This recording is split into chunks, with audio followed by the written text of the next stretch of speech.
Hey, Kyle is wonderful here again with another wrestling review. This time it's NXT Level Up from June 24th, 2022.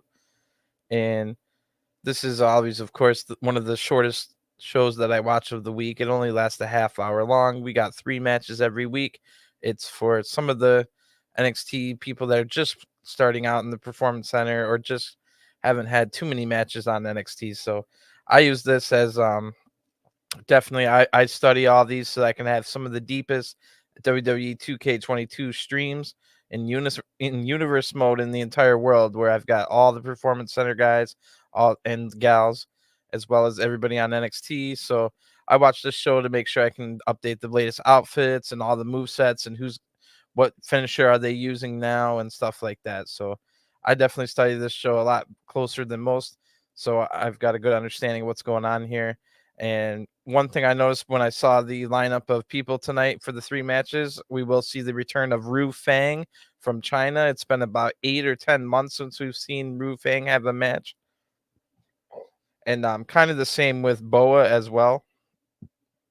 And they're both pretty tall, big guys from China. And you would assume that with that last round of NXT releases, the one that had like Dexter Loomis in it, that Fang and Boa might have been on that list, since we haven't even seen them in 2022.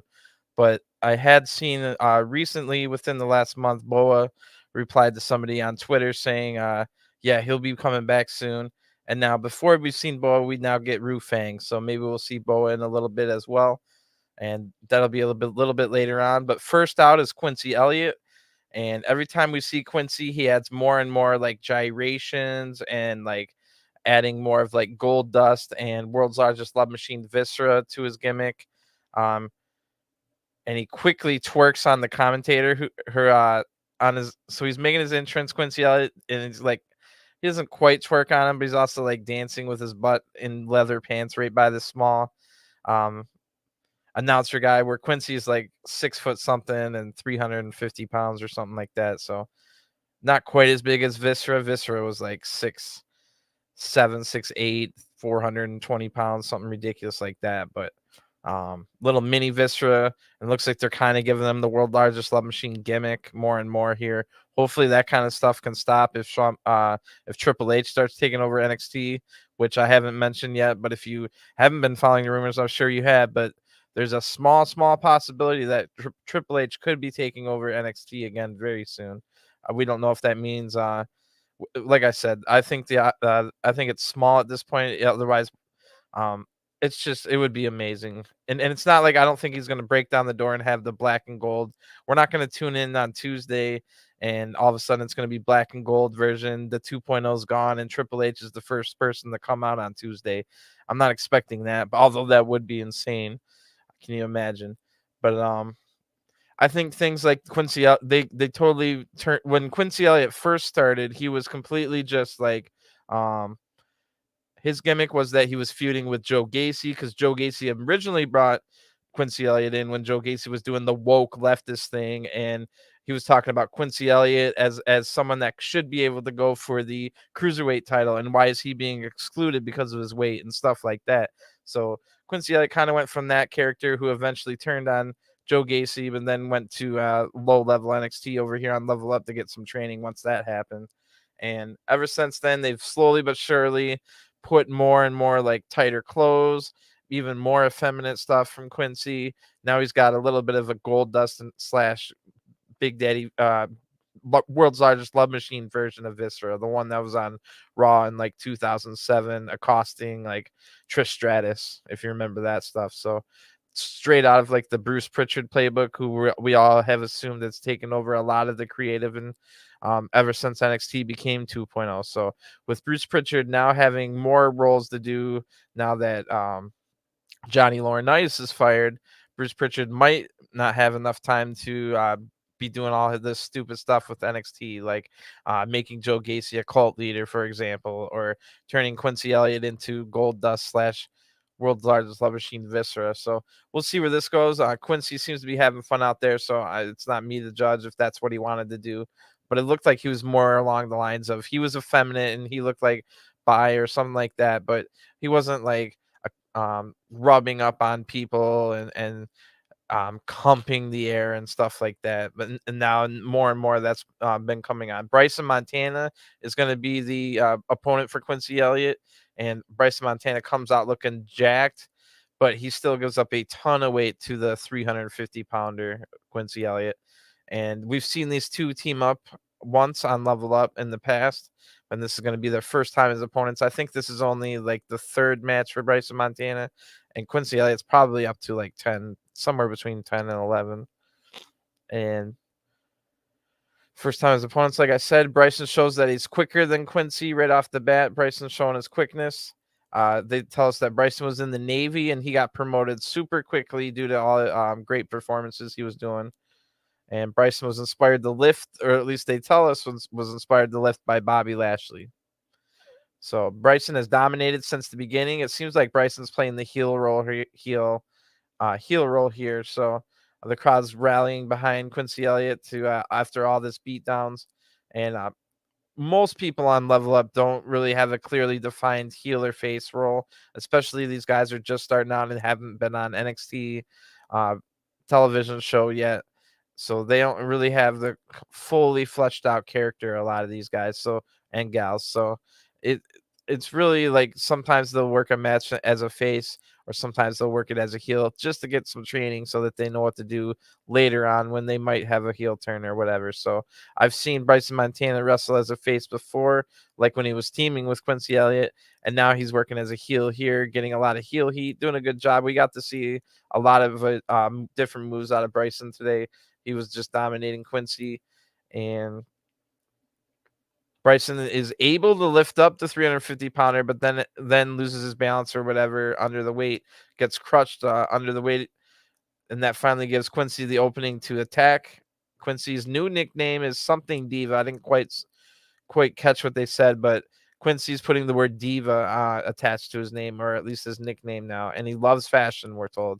So Quincy Elliott does a really nice corner splash. It's almost like an modified or inverted Vader bomb, where like if you know when you're doing the Vader bomb, like JK or Jack Swagger did it as well.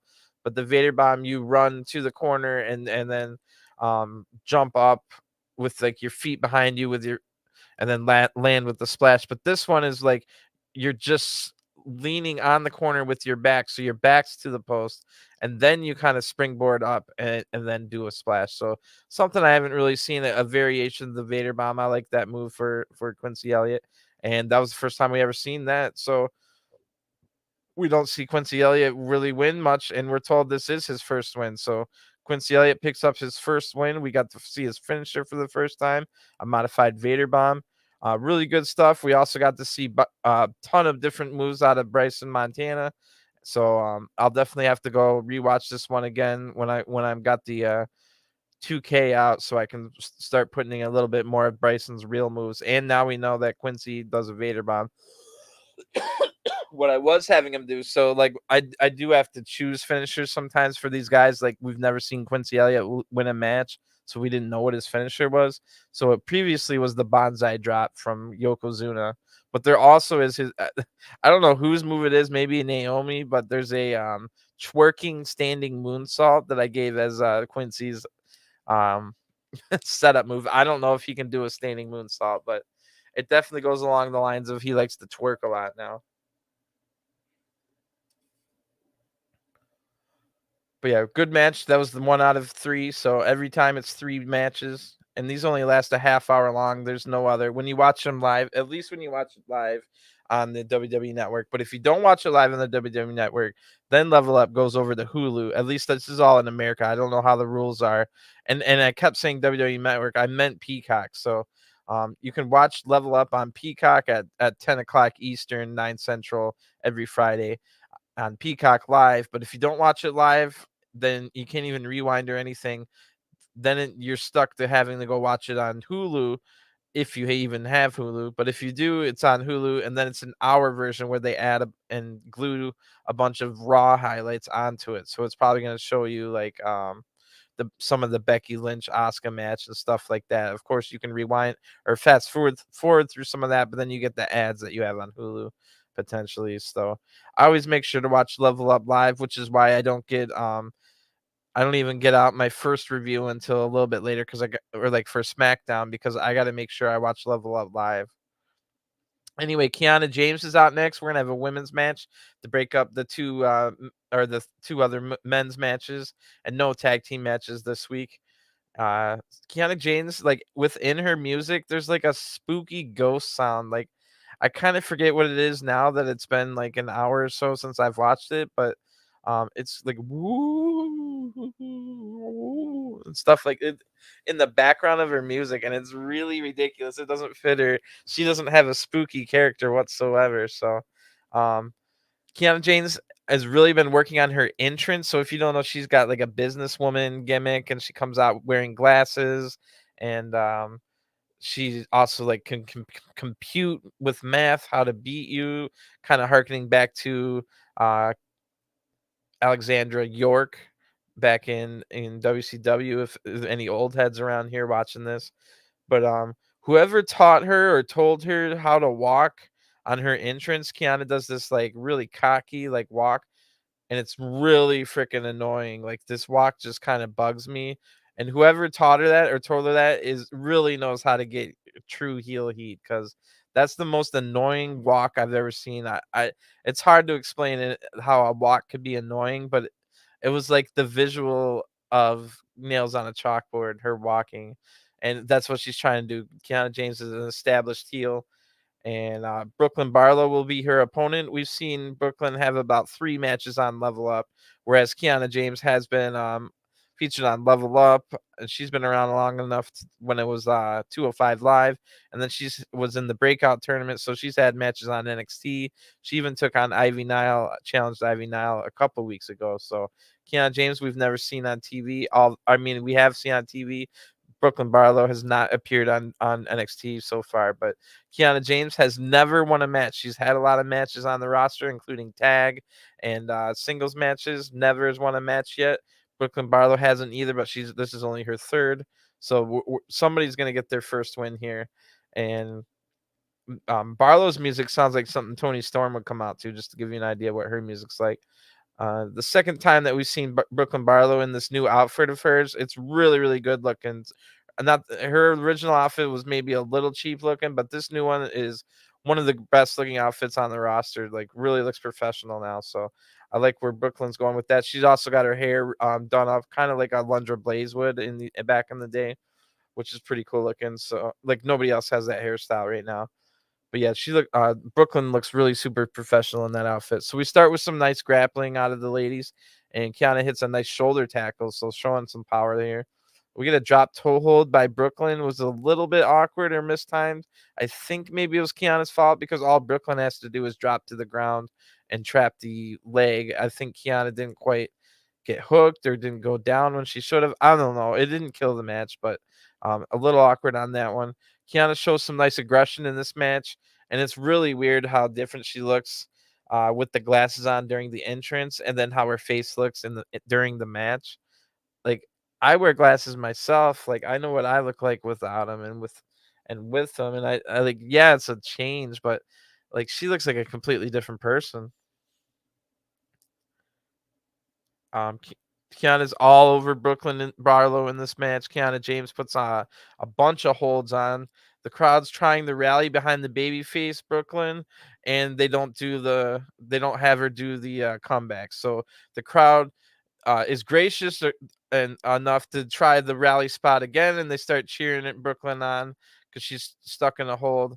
And for the second time in a row, they ignore the comeback spot. So finally, Brooklyn fights back once the crowd was dead quiet. So they'll learn. This is all about learning.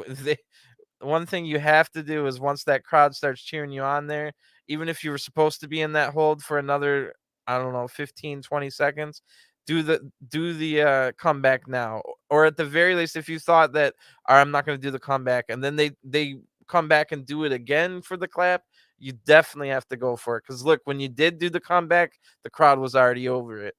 And those are the things they'll learn. They're very young in the game. So, but just a little bit of psychology for, I know some people don't quite understand what people mean when they talk about match psychology and stuff. Those are the little things right there. Kiana James is able to win with a really nice looking. I didn't know what else to call it other than a stomach buster. It's like or like a stomach breaker. I don't know what you would call it, but she like picks him up almost like in a like she's gonna give a side back suplex, but then brings him forward onto her knee and like a almost like a forward flapjack onto her knee. Really cool looking move. And Kiana James wins her first ever NXT match. So we got to see two finishers that we've never seen before tonight, and we got to see two wins for people that never got wins who have been on the roster a while.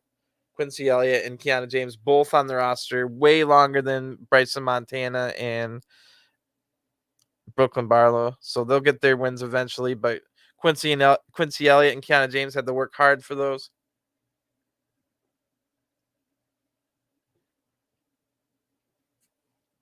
So good stuff so far. Now it's time for the main event, which I'm really excited for. It's Ikemen Jiro versus Fang. We've got Japan versus China.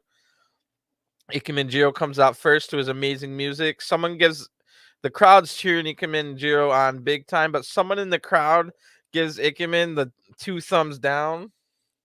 And then all of a sudden, Jiro goes over to the 2 thumbs down and starts like milking them like they were cow udders. That was hilarious.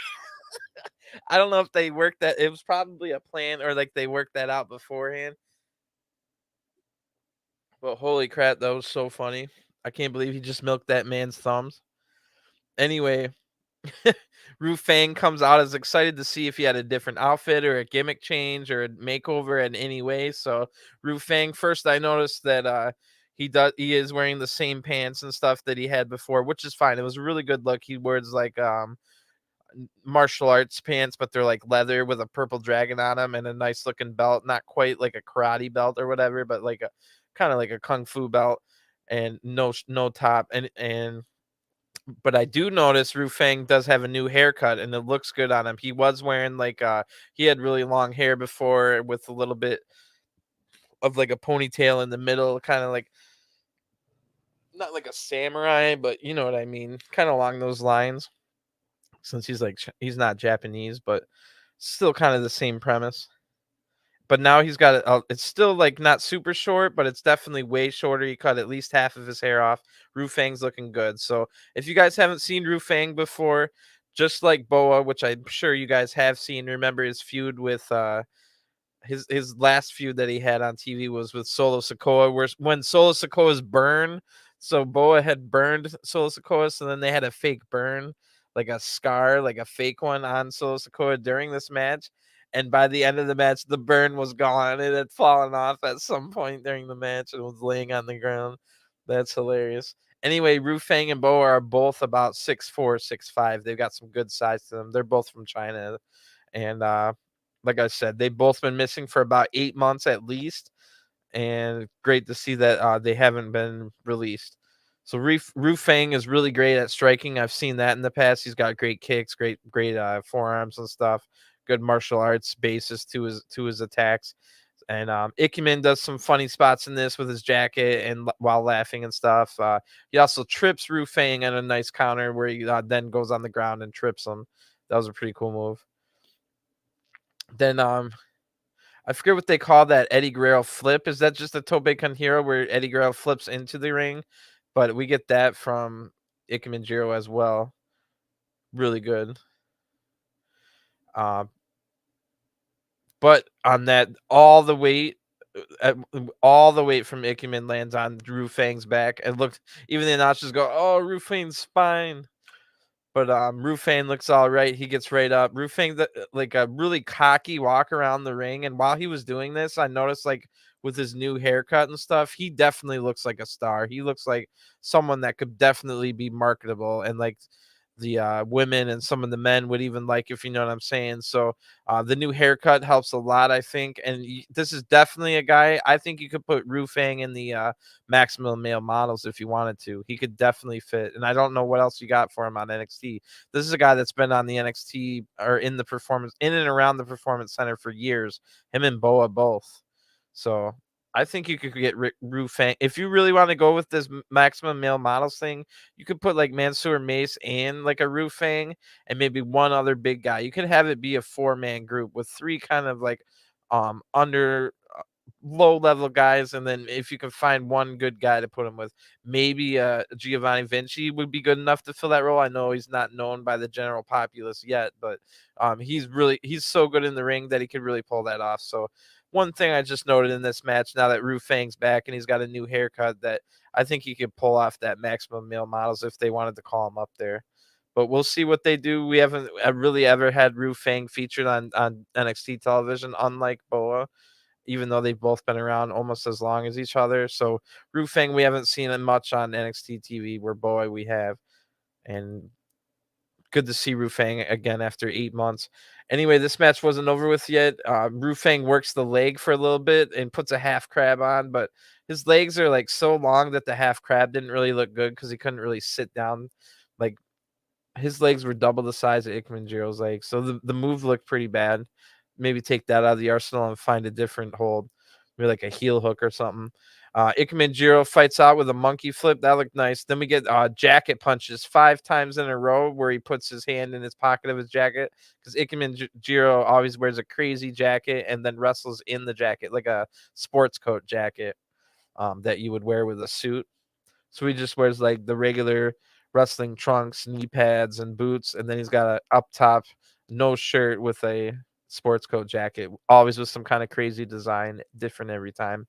That's his whole gimmick. But yeah, he does jacket punches where he puts his hand in the pocket of the jacket and punches you in the face. Always looks really good. Like visually, it looks really good.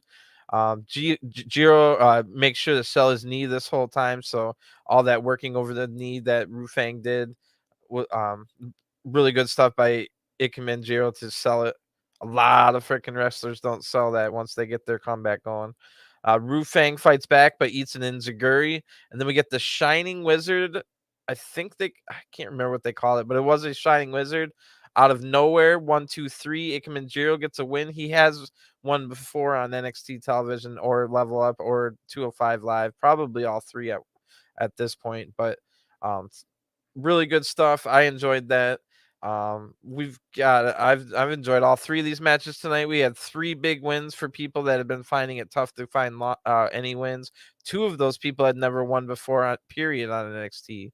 So congrats to Kiana James and Quincy Elliott for getting their first ever win. And it looks like Ikemenjiro's just getting more and more matches, more and more comfortable in the ring. Now they know that he has to be a singles wrestler again. Kushida's gone. Seems like we're getting more out of Ikemenjiro now. So hopefully we can start getting him. I know at one of the live events they had Ikemenjiro team up with Andre Chase. So that's always a possibility if they want to get their first ever international student. That could be the next gimmick. So they started with their star pupil and star of the football team. Bodie Hayward was the first person to join Andre Chase's Chase University.